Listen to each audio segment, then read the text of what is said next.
Sine theta of 1 minus sine theta. हम ऐसा करते हैं, इसको ए मान लेते हैं। क्या मान लेते हैं? ए।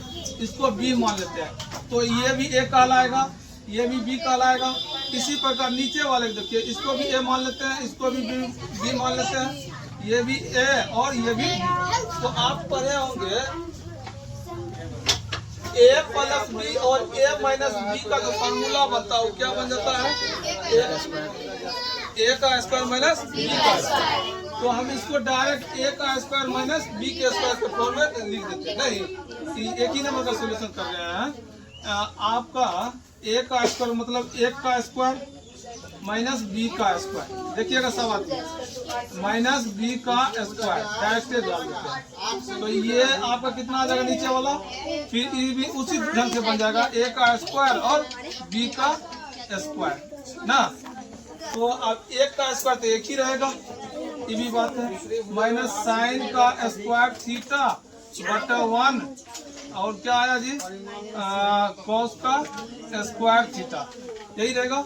तो आप पढ़े थे एक फार्मूला याद होगा कि sine square theta plus cos square theta equal to 1। यहाँ से 3 फार्मूला अपने लोग निकाले थे। एक फार्मूला निकाले थे साइन स्क्वायर थीटा का मान, एक निकाले थे कॉस स्क्वायर थीटा का मान, अलग अलग निकाले थे ना। तो यहाँ से जो है 1 माइनस साइन स्क्वायर थीटा, तो यानी कि क्या किसके बराबर हो जाएगा? कॉस स्क्वायर थीटा के बराबर हो जाएगा। किसके बराबर? कॉस स्क्वायर थीटा के बराबर। उसी प्रकार इसमें देखिएगा 1 माइनस कॉस को क्या लिख सकते हैं?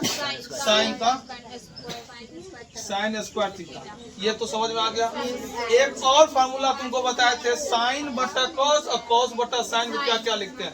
टेन पढ़े होंगे, tan theta equal to, simple formula दिए तो बोले थे कि इसका बहुत प्रयोग होता है इसमें। ये होता है sine theta by cos theta, यानी कि आप साइन बटा कॉस को क्या लिख सकते हैं? डायरेक्ट क्या लिख सकते हैं। इसी प्रकार एक और बताते हैं, cot theta equal to cos theta by sine theta ना, ऐसा भी बताते हैं। चलिए, तो हम कॉस बटा साइन को क्या लिखेंगे? कॉट थीटा ना, इसको क्या लिखेंगे? Cot theta. लेकिन दोनों में स्क्वायर है तो स्क्वायर डाल देते हैं, कोई दिक्कत नहीं ना। तो आप देखिए, आपसे पूछा था कॉट थीटा का मान 7/8 है, लेकिन अपन को आया कौन जी? कॉट का स्क्वायर। तो हम ऐसा करते हैं, इसका स्क्वायर करते हैं। इस वैल्यू का मान, कॉट का मान रखते हैं 7/8 का स्क्वायर, यानी कि ये आ जाएगा आपका 49/64। ये ही आंसर हो जाएगा। ये आ गया आंसर, यानी कि 1 नंबर का। 2 नंबर का भी सेम आएगा, कॉट स्क्वायर थीटा, यानी कि कॉट का मान तो पता है, ये क्या आ जाएगा? 49/64। ये आपका बिहार बोर्ड का बहुत इम्पोर्टेंट क्वेश्चन है, की बात ये एग्जाम में आएगा, इसको अच्छा से नोट कीजिए।